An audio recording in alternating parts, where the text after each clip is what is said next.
Class 10th Chapter 8 Exercise 8.1 Statistics. Statisticsல பார்த்தீங்கன்னா இப்போ first sum find the range and coefficient of range of the following data. given datas பார்த்தீங்கன்னா ஒரு 8 numbers கொடுத்துருக்கு. இதில் ரேஞ்சுக்கான formula என்னென்னா r is equal to l minus s. r means range is equal to l னா largest number minus s னா smallest number. Next first range கண்டுபிடிக்க சொல்லியிருக்கு. Next வந்து கோஎஃபிஷியன்ட் ஆஃப் ரேஞ்ச் கண்டுபிடிக்க சொல்லியிருக்கு. கோஎஃபிஷியன்ட் ஆஃப் ரேஞ்சுக்கான ஃபார்முலா என்னென்னா L minus S divided by L plus S. ஓகேங்களா?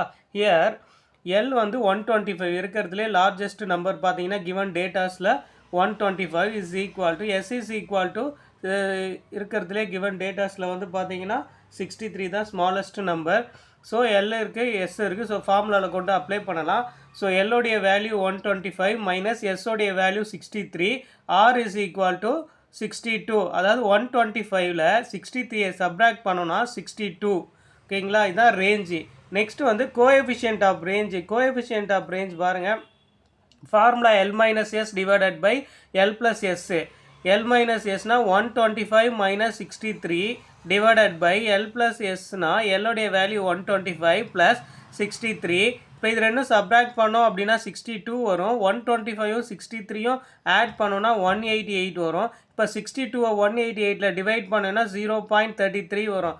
ஸோ நமக்கு ரேஞ்ச் வந்து R is equal to 62. Coefficient of range வந்து 0.33.